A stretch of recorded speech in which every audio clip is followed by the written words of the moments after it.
Welcome to Books versus Movies, the podcast where I set out to answer the age-old question, is the book really always better than the movie? I'm Yuvia, an actress and book lover based out of New York City, and today I just wanted to do a quick bonus episode talking about the 1949 adaptation of Little Women, called Little Women.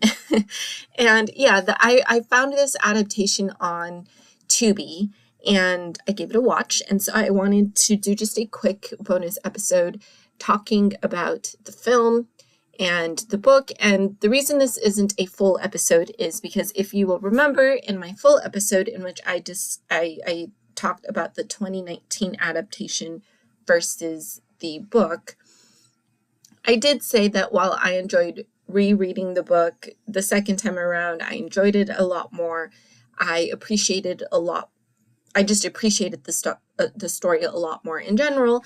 I didn't really have any interest in rereading it again. And I think I'm done rereading this book. If there's a book that I absolutely love and adore, I reread it constantly. This isn't one of those books. I did appreciate it a lot more. As I said, reading it the second time around, I really did not like it the first time around. So it did grow on me, but yeah, just not really something I was interested in rereading again. But because there are so many adaptations, I am just so fascinated by the fact that this book has so many adaptations, and I discuss how many different versions of this book exist in the full episode.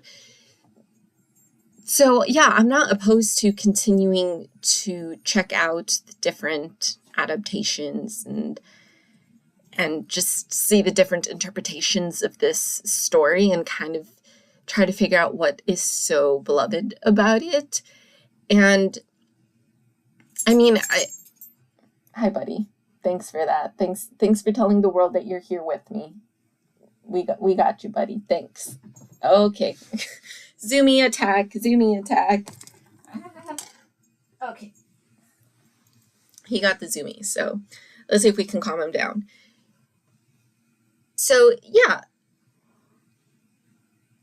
My thoughts on the 1949 adaptation of Little Women. First of all, initially, so this film stars June Allyson, Margaret O'Brien, Elizabeth Taylor, and Janet Leigh as the four Little Women. June Allyson plays Jo March, Margaret O'Brien plays Beth, Elizabeth Taylor plays Amy, and Janet Leigh plays Meg. And when I first saw, and Peter Lawford plays Laurie, I do need to include him. When I just looking at the poster, I was like, okay, so Elizabeth Taylor plays probably Meg because she looks the oldest, and Peter Lawford is way too old to be playing Laurie. He was fine, I guess, but yeah, he just did not look anywhere near the age range of the actresses playing the Little Women. He just looked so much older than them, and kind of just, so to see him kind of try to give off this youthful, oh, I'm sick today, or my grandfather has punished me for this, or I have a tutor. It's I think you're too old to have a tutor. I mean, your grandfather's rich and he's allowed to do whatever he wants, I suppose, but I think you're a little too old to be getting scolded by your grandfather. And you just don't look like a teenager at all, bro. You just don't. So I just thought that he and Elizabeth Taylor were completely miscast age-wise. And I had found out some trivia that June Allyson was much older than the other three, and I was like, oh, okay, she's technically the oldest, but she gives off 15 very, very well. And I know that the production did everything in their power to make, she was 32 when she filmed this. I never would have guessed that. She doesn't look like a teenager either, but they did everything in their power to make her look like a 15-year-old. Didn't quite work, but I thought she was maybe in like her early 20s playing a teenager, that's not unusual. We see that even now. But then I found out she was 32 and that she was, like, when I say quite a bit older, she's 10 years older than Janet Leigh, who was the second oldest on the film shoot, 20 years older than Margaret O'Brien, who played Beth. And and that Elizabeth Taylor was actually 17 years old when this film came out. And I was like, what? Like, if I had to bet money, like, once I found out that June Allyson was oldest, I was like, okay, I mean, whatever. I still don't think Elizabeth Taylor fits because she looks so much older than the other actresses playing the Little Women. And then to find out she's actually the second youngest on set, I was like, what? Now, no one misconstrue what I'm saying. I'm not saying that Elizabeth Taylor looked like an old hag. I'm not saying that by any means.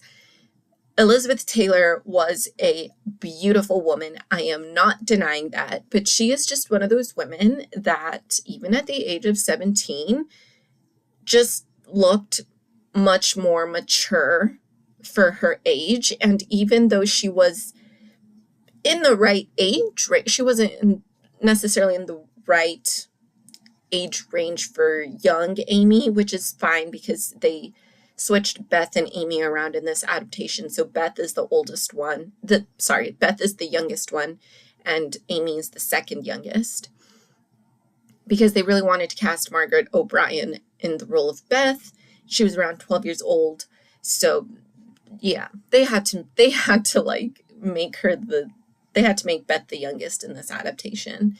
But anyway, yeah, so I was just very surprised. And like I said, even though Elizabeth Taylor was technically in like the right age range for the character, like I said, not young Amy, but like around the age range that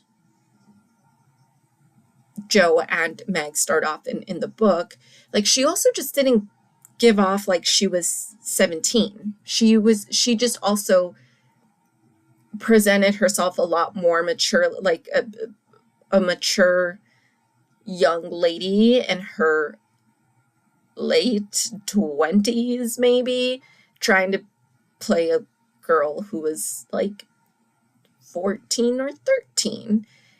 And so, yeah, I was shocked when I found that Elizabeth Taylor is actually the second youngest sister or cast member of the four main women, because I was just like, no, I never would have guessed that. Like, June Allyson, she did not look 15 by any means, but she still looked like in that age range, since a lot of adaptations do cast the three older sisters within like the late teens, early 20s age range, and they just play them from teenage years until 10 years later when the book ends. So it still works. But yeah, so I thought she was like within like the 20s age range, just playing a teenager. So it didn't really bother me, but when I saw that Elizabeth Taylor's casting wouldn't have bothered me necessarily if she was cast as like Meg, because I did think she was the oldest one. And then I found out June Allyson was much older. And then I was like, okay, but I wasn't expecting her to be that much older than everyone else. So yeah, so that was, so I don't know. I still think Elizabeth Taylor is perfectly cast in terms of, Amy and Meg are kind of like considered the pretty sisters. Amy is like the prettiest because she's the youngest, and she's, yeah. So she's supposed to be like this very pretty young girl. So she fits in that sense, but just like looks wise, I just didn't think she matched. But I guess Elizabeth Taylor was just mature looking and mature acting as a very young actress, which, I'm not judging that. I'm just speaking from appearances. But I thought June Allyson gave a very youthful performance, I thought she captured Jo's essence very well. And what I thought was interesting about this adaptation was how Jo focused it was. Like, all the other sisters, especially Meg, took a back seat to Jo. And this was very much Jo's story. This wasn't the Little Women's story. This was very much Jo's story. And it was Jo focused. And I mean, we didn't even get too much of Laurie in this adaptation, which I thought was interesting because Laurie plays such an important part in Jo's life. And he really didn't have that much screen time with her. So when it came time for Laurie to confess, like, we should I love you, we need to be together, it's kind of like, really? You guys interacted like twice? Okay, if you say so. And I would like to remind everyone that this book just does take place over a span of about 10 years from beginning to end. And this one didn't really give that sense of time. I didn't feel that. Yeah, it just felt more like this happened, the events of this film happened over the course of maybe a year or two, and then I would actually just say, like, this took place over the course of a year, and yeah, and then, like, all of a sudden at the end, they're like, oh, this much time has passed. And it's like, oh, okay. I mean, I guess if you say so. But yeah, I liked the casting of the other sisters. Margaret O'Brien as Beth. I mean, like I said, in this adaptation, they made Beth the youngest because they really wanted to cast Margaret O'Brien. I think maybe, I mean, I don't know why. But they just really liked her for Beth, and maybe she just gave off that really shy, kind of timid innocence that Beth has. And even though she's the second youngest, she doesn't really mature as much as her sisters, I would say. Like, she keeps that youthful innocence from the moment we meet her in the book until the moment that she dies.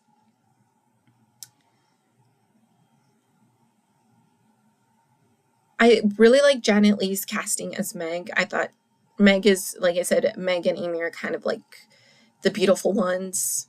Meg is, I think, I can't remember if it's like Meg is the most beautiful one, and then like once Amy grows into being a young woman, that's kind of when she's the pretty one. I don't really remember that, but I thought Janet Leigh was beautiful as well. So I felt like she fit Meg, but it's just a shame that there wasn't much for her to do as Meg in this role. Like I said, Peter Lawford is Laurie. He was maybe not a little, a lot too old for the role. I didn't think he fit the character at all, looks-wise. He, like I said, even though June Allyson didn't necessarily look 15, she did give off this, like, natural youthful energy, where I believed, like, okay, she is a teen girl, but not Peter Lawford as Laurie, I did not get that vibe at all. Like, I could see it was a man in his, I actually don't know how old he is, but he was, if I had to make a guess, I would say he was like in his 20s or 30s when he filmed this. And it came off as a man trying to be a teenager, and it just didn't come off as well. I did miss seeing the other aspects of the relationships with the sisters. It just, there's like so much that happens in the book, and we see them bond, and we see them fight, and we see them, you know, they're real sisters. They have really, really good moments with each other, and there's moments in which Amy and Jo specifically can't stand each other, and they are the worst enemies, and then they find a way to come together and forgive themselves and forgive each other and continue that sisterly relationship. And it's just it's a very beautiful relationship to look at, and it feels very authentic. I don't have a sister, but you know, I do have a sibling, and so I know what that's like. And I really kind of just miss this. Like, these sisters got along all the time. There was one of my favorite moments is when Amy burns the story that Jo is working on, and Jo starts ignoring her, and she gives her the silent treatment, and she's determined to give her the silent treatment for the rest of her life until Amy, you know, falls through the frozen waters and gets really, really sick. And Jo's like, if I hadn't been mean to her, like, this wouldn't have happened. Like, if I had included her, if I had waited for her. And so Jo really beats herself up over this. And we didn't get that. Amy's also just really funny, and I feel like we missed that aspect of her as well in this adaptation. And because it was so Jo focused, like, there were moments that were added into the film as always, and then there were moments that were expanded upon to focus on Jo's journey. Like, there are moments in the book that were expanded on, but that were Jo specific, not necessarily like sisters specific, but Jo specific. So yeah, I just really missed the interaction between the four sisters, and like the good moments and the bad moments. And there is the moment in which Meg is falling for Laurie's tutor, and Jo can sense that a big change is coming because she's about to lose her sister to marriage, and Jo is not happy about that. And that's really the only kind of negative confrontation we get between the sisters in this whole film. The rest of the time, it's a really positive thing for all of them. So I guess, like, I did enjoy this adaptation, but I didn't find it as interesting as like the 1994 version and the 2019 version, just because we do get a lot more of those sister dynamics of the highs and the lows of having sisters and built-in best friends, but like your worst enemies at the same time, but and you hate them, but you love them, and you can mess with them all you want, but no one else can mess with them because those are your sisters. And yeah, I kind of just really missed having that dynamic there, because it just, like, making it so Jo-centric and showing just the good times between the girls, it just got rid of a lot of the tension, and we need tension. That's what makes things interesting. So yeah, I really missed all of that. And I also felt that because it was so Jo focused, I was like, when it reached the point where Jo goes to New York, I was like, okay,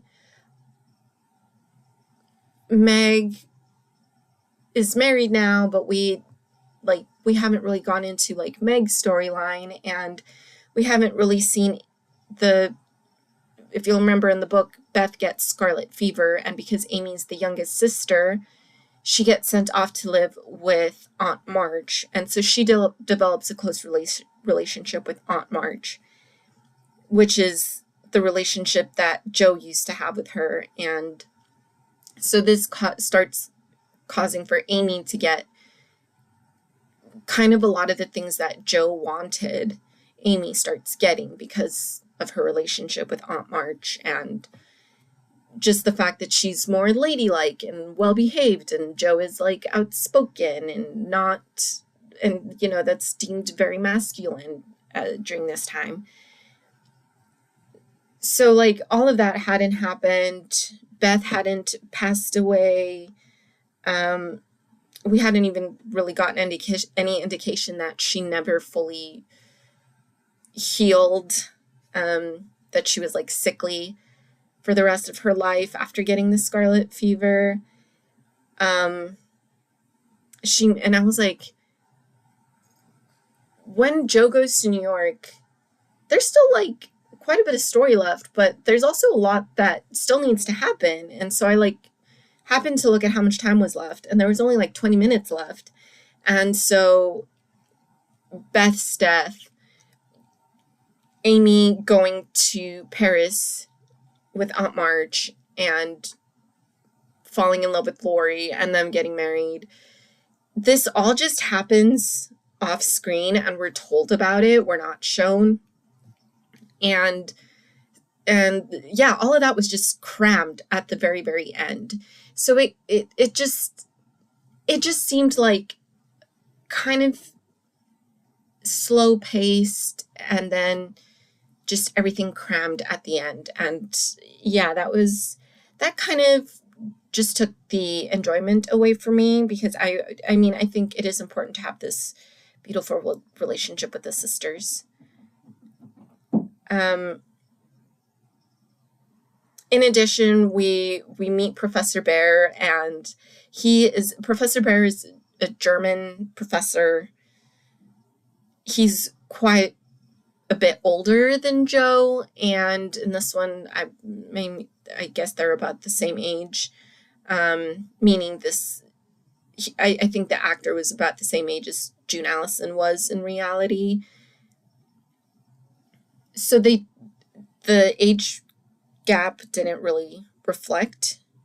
And also he was cast by, the person playing Professor Bhaer is played by Rossano Brazzi, who is very Italian. And like he's talking and I was like, that is a very Italian accent coming through.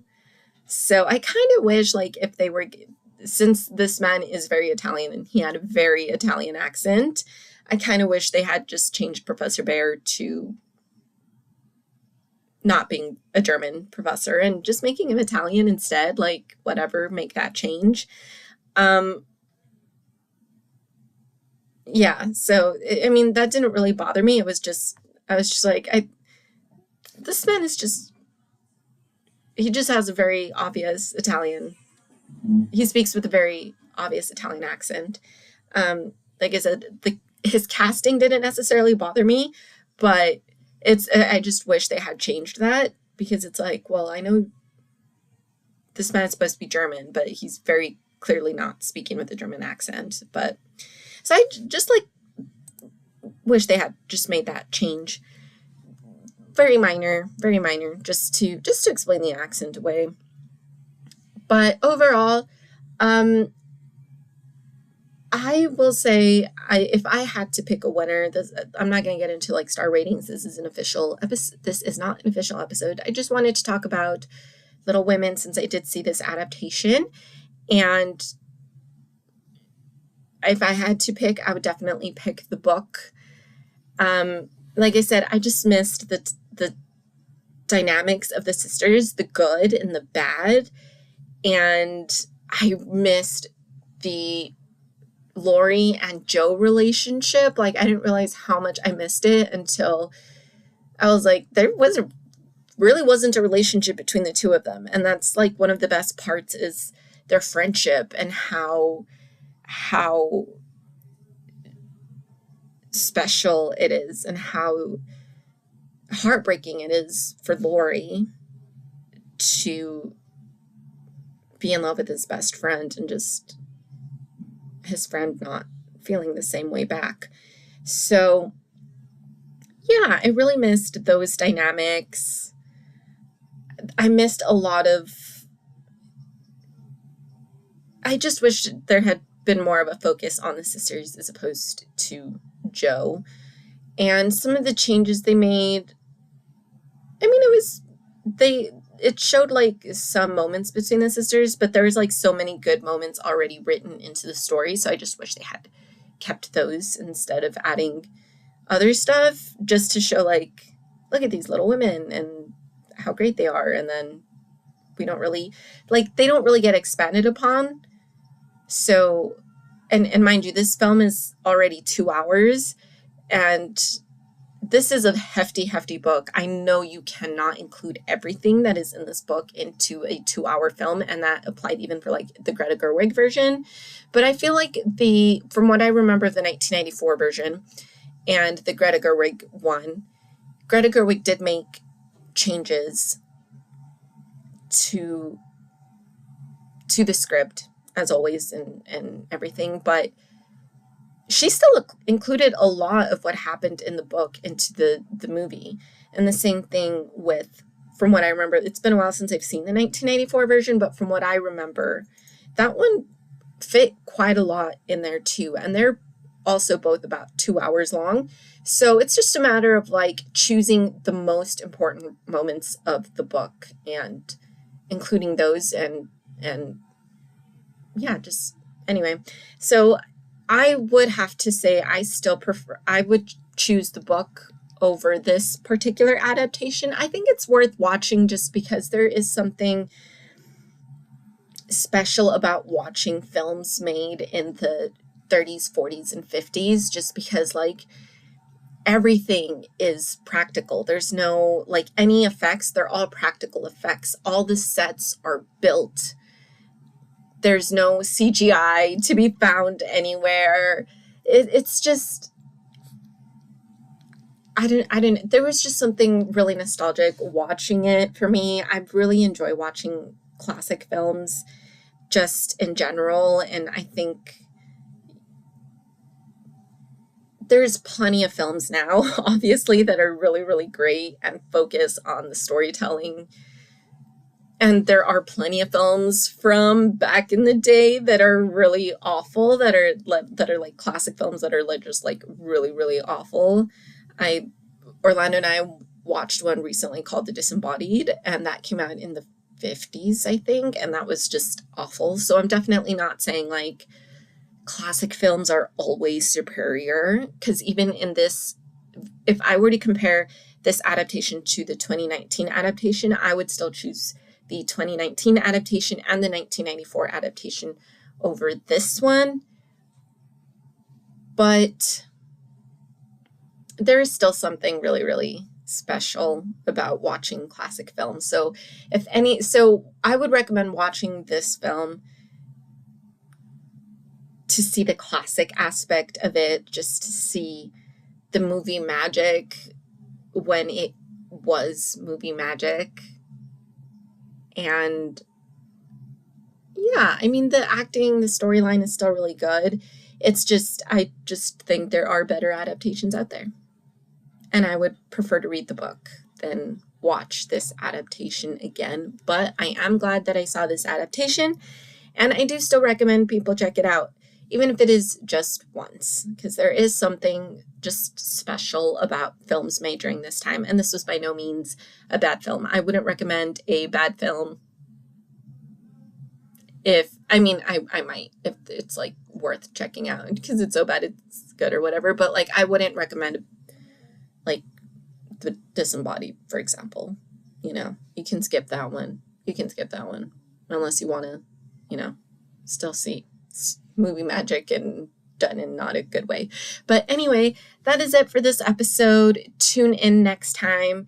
I will be talking about Lisey's Story by Stephen King, and its Apple TV adaptation, Lisey's Story. See you next time. Bye.